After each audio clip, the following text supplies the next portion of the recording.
이 시간에는 워싱턴 주은혜 장로교회 최병석 목사가 말씀을 전하겠습니다.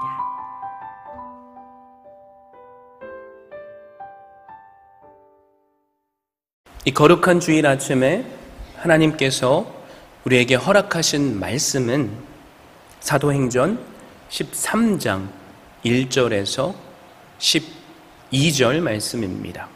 안디옥 교회에 선지자들과 교사들이 있으니 곧 바나바와 니게르라 하는 시므온과 구레네 사람 루기오와 분봉왕 헤롯의 젖동생 마나엔과 및 사울이라.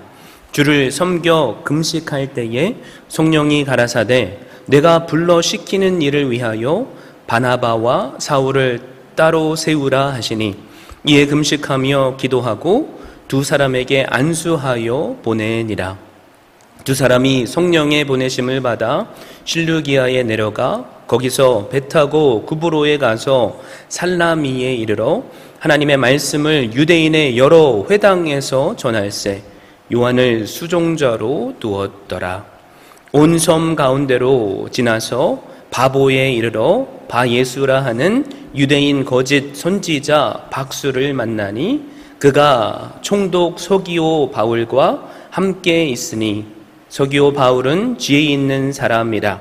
바나바와 사울을 불러 하나님 말씀을 듣고자 하더라. 이 박수 엘루마는 이 이름을 번역하면 박수라. 저희를 대적하여 총독으로 믿지 못하게 힘쓰니 바울이라고 하는 사울이 성령이 충만하여 그를 주목하고 가로되 모든 괴계와 악행이 가득한 자요 마귀의 자식이요 모든 이의 원수요 주의 바른 길을 굽게 하기를 그치지 아니하겠느냐. 보라, 이제 주의 손이 내 위에 있으니 내가 소경이 되어 얼마 동안 해를 보지 못하리라 하니, 즉시 안개와 어두움이 그를 덮어 인도할 사람을 두루 구하는지라. 이에 총독이 그렇게 된 것을 보고 믿으며 주의 가르치심을 기이히 여기니라. 아멘. 저는 오늘 주신 말씀을 힘입어서 땅끝까지 나아가는 증인들이라는 제목으로 말씀을 증거하고자 합니다. 예수님은 부활하신 후 40일 동안 제자들과 함께 하셨습니다. 그리고 사도행전 1장 8절에 오직 성령이 너에게 임하시면 너희가 권능을 받고 예루살렘과 온 유대와 사마리아와 땅끝까지 이르러 내 증인이 되리라 라는 약속을 주셨습니다. 이 예수님의 약속대로 오순절에 성령이 임합니다. 그리고 복음은 각국 각 민족으로 흩어졌고 교회가 세워졌습니다. 그 중에 한 교회가 오늘 본문의 안디옥 교회입니다.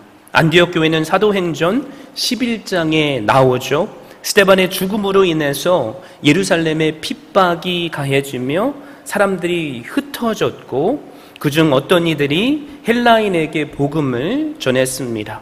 복음을 받은 헬라인 중심으로 이방인 교회가 세워졌고, 이 교회가 안디옥 교회입니다. 안디옥 교회 성도들이 얼마나 열심으로 모였는지 예루살렘까지 그 소문이 났습니다. 그래서 예루살렘 교회는 지도자를 파송하기로 하고, 지도자가 바로 바나바였습니다.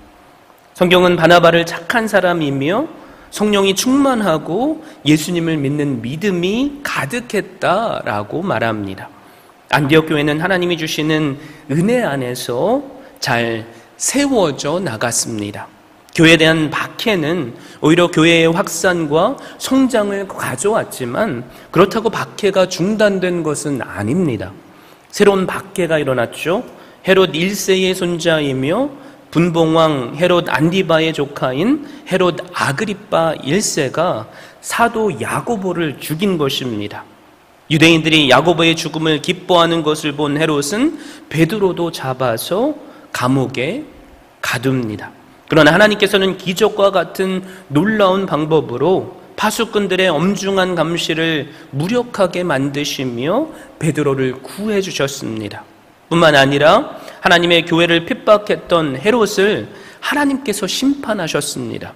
헤롯을 벌레에게 먹혀 죽게 하신 것입니다. 세상 권력이 아무리 복음이 전해지는 것을 방해하고 주의 몸된 교회를 파괴하려 할지라도 그 권력은 결국 무너지며 하나님의 말씀과 주의 몸된 교회는 더욱 왕성해져 감을 보여주신 것입니다. 그랬기에 헤롯의 죽음 뒤에 이어서 곧바로 사도행전 12장 24절은 이렇게 선포하죠. 하나님의 말씀은 흥왕하여 더하더라.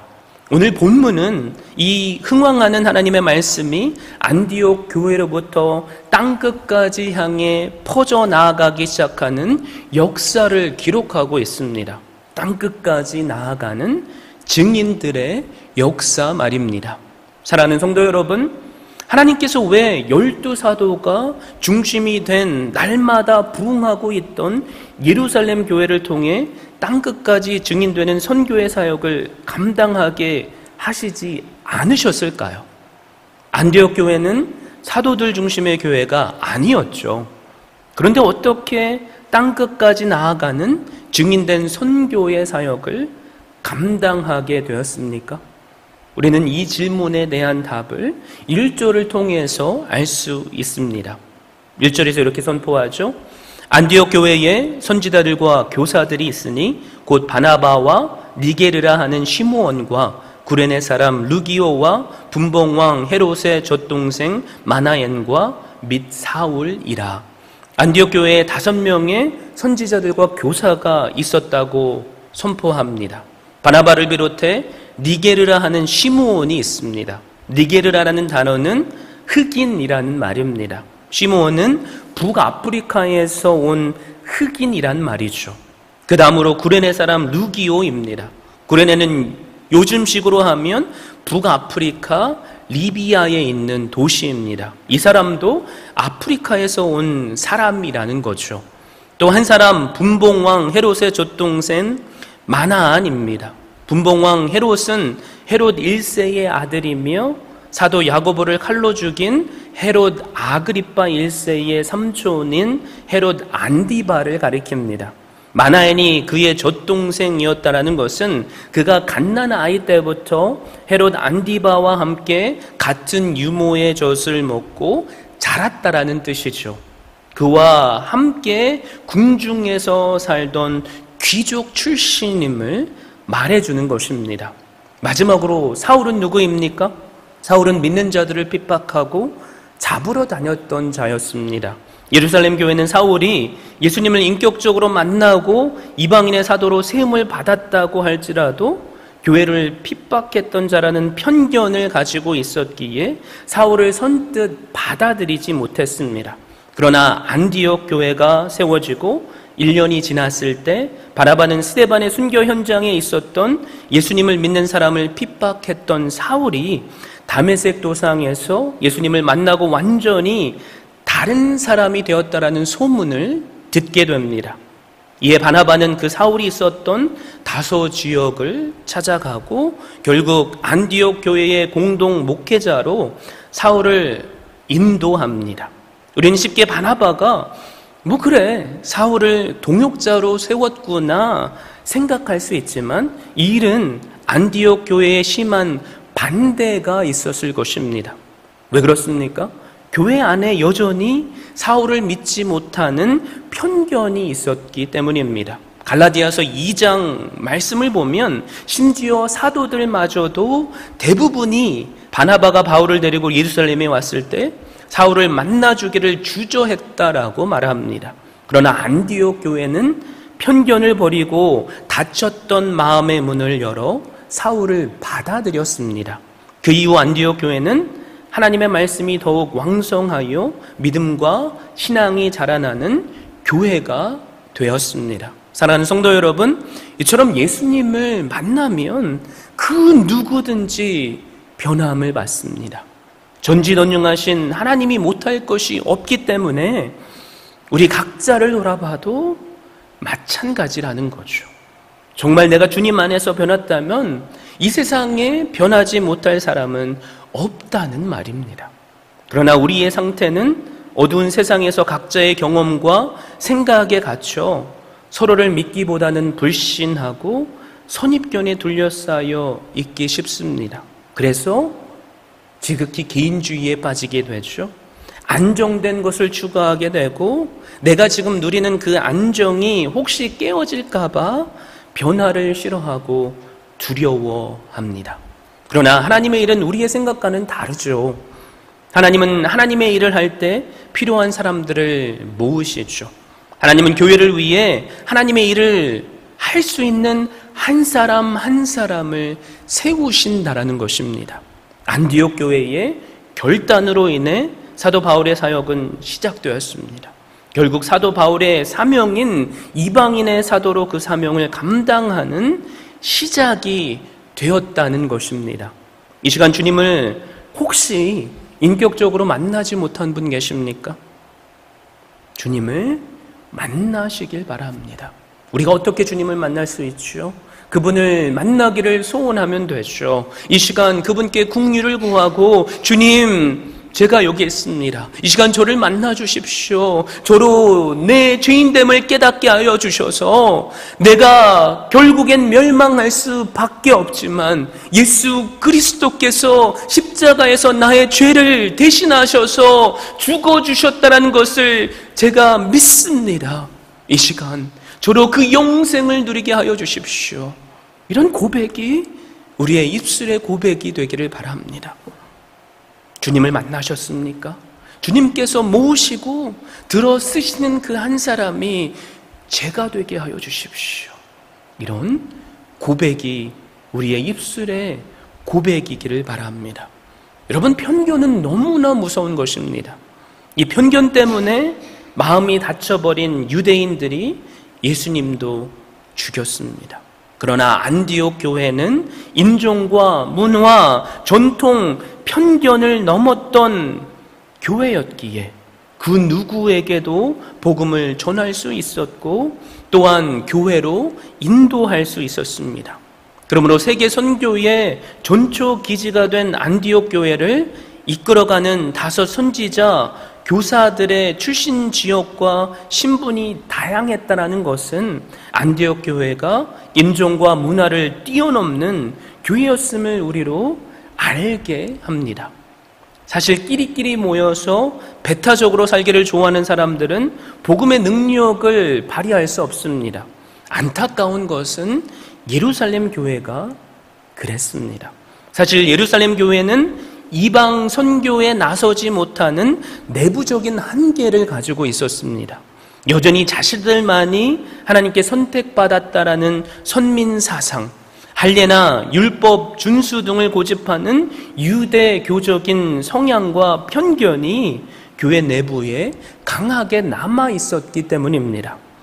사랑하는 성도 여러분, 교회가 인종과 문화, 전통, 그리고 편견을 아무리 뛰어넘는다고 할지라도 이런 교회가 다 선교하는 교회가 될 수는 없죠. 그렇지 않습니까? 그렇다면 과연 무엇이 안디옥 교회로 하여금 땅끝까지 증인된 사명을 감당하게 했을까요? 안디옥 교회를 땅끝까지 증인된 교회되게 만든 것은 다른 것이 아니라 예배였습니다. 한마디로 말하자면 예배가 먼저라는 말입니다. 2절을 보십시오. 주를 섬겨 금식할 때에 성령이 가라사대 내가 불러 시키는 일을 위하여 바나바와 사울을 따로 세우라 하시니, 여기 주를 섬긴다라는 말이 나오죠. 이 말의 헬라어 원문을 보면 이 섬기다라는 단어는 예배하다라는 뜻입니다. 그래서 영어 성경을 보면 대부분 worshiping이라는 단어를 썼습니다. 무슨 말일까요? 안디옥 교회는 예배를 잘 드리는 교회였다라는 거죠. 예배에 최선을 다합니다. 그냥 예배 드리러 나오고 왔다 갔다 하는 것이 아니라 금식하며 예배를 준비합니다. 안디옥 교회 성도들이 예배를 최고의 가치로 두고 오직 예배에 목숨을 걸었다라는 말입니다. 이것은 더 좋은 예배, 하나님이 만나주시는 예배에 대한 초대교회 성도들이 가지고 있던 몸부림이었습니다. 이렇게 안디옥 교회가 금식하면서 집중하여 예배드릴 때 어떤 일이 일어났습니까? 하나님의 음성을 듣게 되었다라는 거죠. 성령이 가라사대 내가 불러 시키는 일을 위하여 바나바와 사울을 따로 세우라. 즉 성령 하나님께서 하나님의 꿈인 그 선교를 위해서 일꾼들을 세우라 말씀하신 것입니다. 안디옥 교회는 사람이 말하는 교회가 아니라 오직 하나님만이 말씀하시는 교회였습니다. 여러분, 준비된 예배에는 이런 은혜가 주어집니다. 예배가 살아나기 시작하면 놀라운 일들이 일어납니다. 늘 듣던 말씀이 내게 새롭게 확신으로 다가오게 되죠. 살아있는 예배를 통해 모든 것이 새로워지고 영육 간의 치유가, 회복의 역사가 일어납니다. 뿐만 아니라 하나님의 교회가 세움을 입어 구원받는 수가 더함으로 부흥이 임한다라는 것입니다. 정말 놀라운 것은 우리가 예배에 성공하면 우리 자신이 변한다라는 거죠. 저는 우리 주은혜교회 예배가 살아있는 예배가 되기를 간절히 바랍니다. 여기 계신 모든 분들이 살아있는 예배, 영육 간의 성령의 감동이 있는 예배자가 되시길 바랍니다. 예배 때마다 성령의 음성을 듣기를 축원드립니다. 하나님의 음성을 듣는 자마다 살아납니다. 하나님의 복음에 목숨을 걸고 주님을 위해서 헌신하게 됩니다. 그러나 예배가 죽으면 우리의 믿음이 죽습니다. 예배가 죽으면 우리 안에 문제들이 불일 듯 번지며 일어납니다. 예배가 죽으면 전도도 죽고 선교도 죽습니다. 예배가 죽으면 교회가 죽게 됩니다. 여러분, 안디옥 교회는 바나바와 사울을 세우라는 성령의 말씀에 믿음으로 반응했습니다. 3절에서 이렇게 말씀하죠. 이에 금식하며 기도하고 두 사람에게 안수하여 보내니라. 즉 살아있는 예배를 통해 깨달은 은혜에 순종하고 실천하기 위해 다시 금식하며 기도로 매달린 것입니다. 여러분, 안디옥 교회는 예배에 더해서 기도하는 교회였습니다.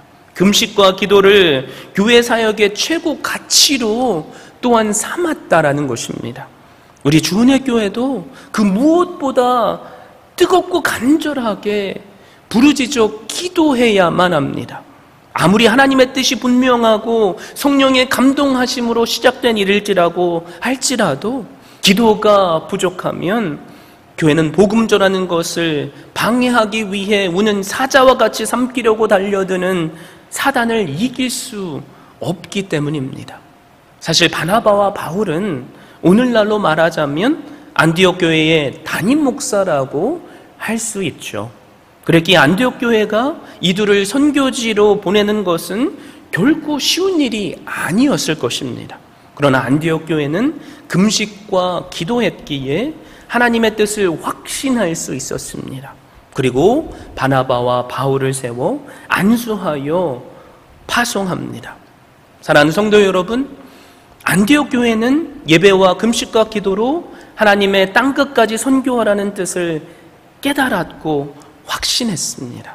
그것이 하나님의 뜻이기에 우리는 너무나도 쉽게 이제부터 이들 앞에는 탄탄대로가 준비되어 있겠구나, 즉 놀라운 성공과 부흥의 역사가 일어나겠구나 라고 쉽게 착각할 수 있습니다.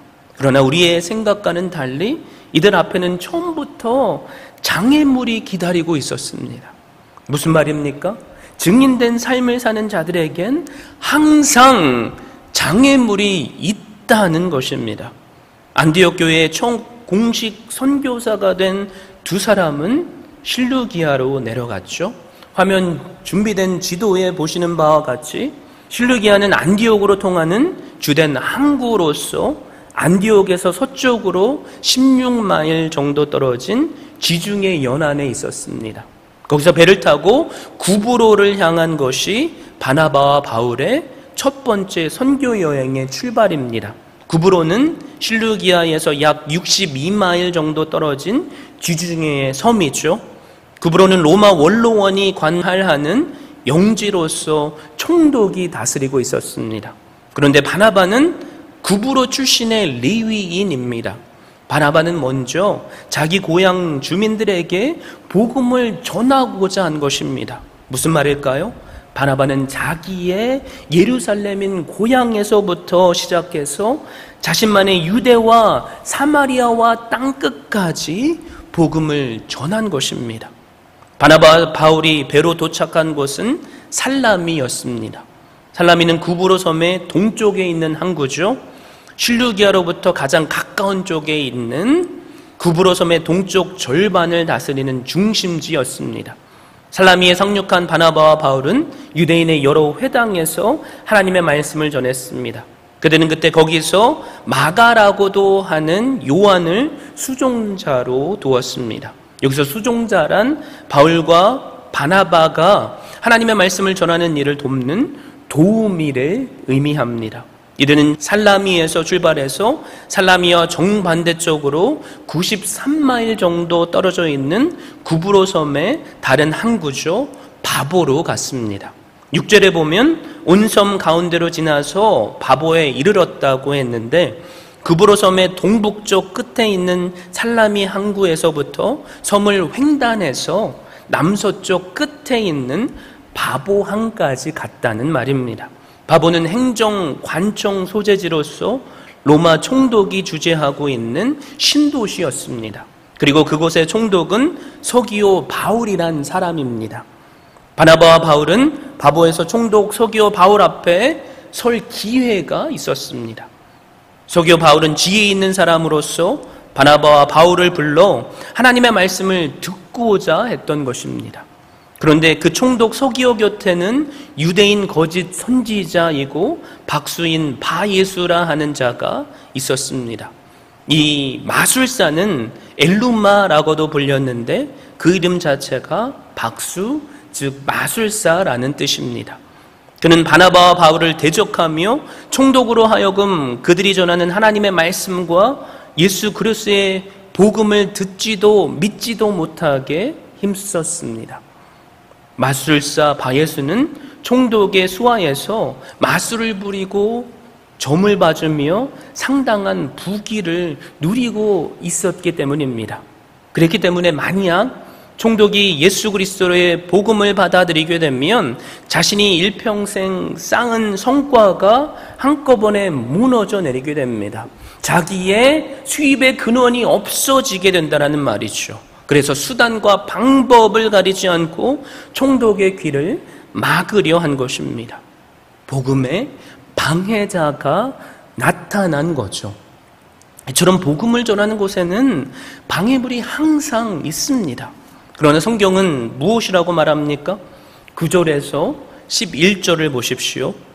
바울이라고 하는 사울이 성령이 충만하여 그를 주목하고 가로되 모든 괴계와 악행이 가득한 자요 마귀의 자식이요 모든 의의 원수요 주의 바른 길을 굽게 하기를 그치지 아니하겠느냐. 보라 이제 주의 손이 내 위에 있으니 내가 소경이 되어 얼마 동안 해를 보지 못하리라 하니 즉시 안개와 어두움이 그를 덮어 인도할 사람을 두루 구하는지라. 바예수란 구원자의 아들이라는 뜻입니다. 바울은 그가 구원자의 아들이기는커녕 그 반대로 마귀의 자식이라고 질책합니다. 바울이 그 말이 떨어지자 즉시 안개와 어둠이 그 자를 덮었고 그는 앞을 볼 수 없게 되었습니다. 성령님을 의지해서 복음을 담대하게 전할 때 복음의 장애물들을 제거하시는 하나님의 역사가 나타난 것입니다. 사도행전 1장 8절에 말씀이죠. 오직 성령이 임하면 권능을 받는다는 말씀이 이루어진 거죠. 이것을 본 총독 서기오 바울은 예수 그리스도를 믿게 되었고 놀라는 가운데 주의 가르침을 받게 되었습니다. 12절이죠. 이에 총독이 그렇게 된 것을 보고 믿으며 주의 가르침을 기이히 여기니라. 구브로를 첫 선교지로 삼은 바나바와 바울은 그 섬의 최고 권력자를 믿음 안에 얻는 성과를 거둔 것입니다.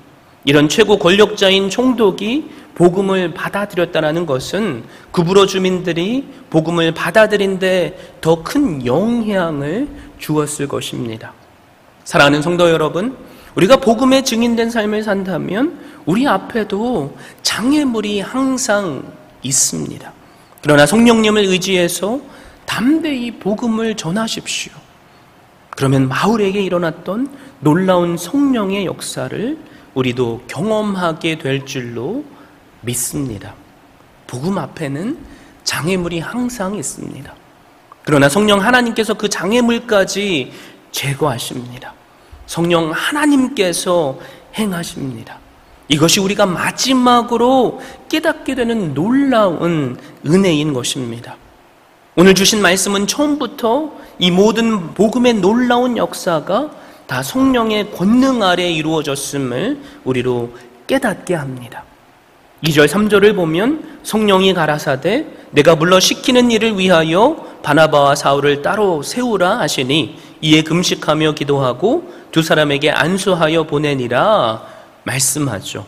안디옥 교회가 두 사람의 선교사를 세워 땅끝까지 이르는 복음 전도를 시작하게 하신 분이 사람이 아니라 성령 하나님이라는 것입니다. 4절을 보면 두 사람이 성령의 보내심을 받아 실루기아에 내려가 거기서 배 타고 구브로에 갔다고 말합니다. 바울과 바나바가 어디서부터 선교를 시작할지를 지시하신 분도 성령 하나님이시라는 거죠. 9절을 보시면 총독 서기오 바울에게 복음을 전하려는 바울과 바나바를 대적하던 마술사 바예수를 바울이 그 자리에서 눈을 어둡게 하여 물리치고 총독으로 하여금 믿게 한 것도 성령이 충만하여 한 것이라고 말하고 있습니다. 사랑하는 성도 여러분, 이처럼 전도나 선교는 성령이 하시는 일입니다. 우리는 그저 순종함으로 성령 하나님께서 쓰시는 권능의 통로가 되는 거죠. 그렇게 될 때 하나님께서 함께 하시며 모든 방해자와 장애 요소들을 물리치시며 제거하십니다. 그러므로 우리는 모두 이 위대한 사역에 동참하는 자들이 되어야만 합니다. 진이 역사하시는 성령의 도구들이 되어야만 하죠. 가서 제자 삼는 교회, 바로 이것이 우리 교회를 사랑하시고 크게 쓰시려는 하나님의 계획이십니다. 저는 이 가서 제자 삼는 교회라는 하나님의 계획이 예배의 회복으로부터 시작되기를 바랍니다. 내 안에 먼저 성령 충만이 금식과 기도로 임하게 되기를 바랍니다. 그래서 마태복음 28장 19절에서 20절 말씀, 그러므로 너희는 가서 모든 족속으로 제자를 삼아 아버지와 아들과 성령의 이름으로 세례를 주고 내가 너희에게 분부한 모든 것을 가르쳐 지키게 하라. 볼지어다 내가 세상 끝날까지 너희와 항상 함께 있으리라.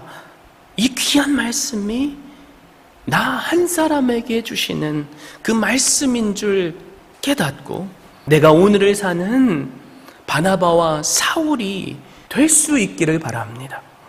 바로 나에게 허락한 예루살렘과 유대와 사마리아와 땅끝까지 나아가십시오. 그래서 장애물까지도 제거하시며 우리 입술로 담대히 복음을 전하시는 성령 하나님의 기적과도 같은 능력을 경험하십시오. 여러분 기억하십시오. 바예수란 장애물이 있었지만 우리에겐 또한 예비하신 총독 서기오 바울과 같은 그 한 사람이 분명히 있습니다.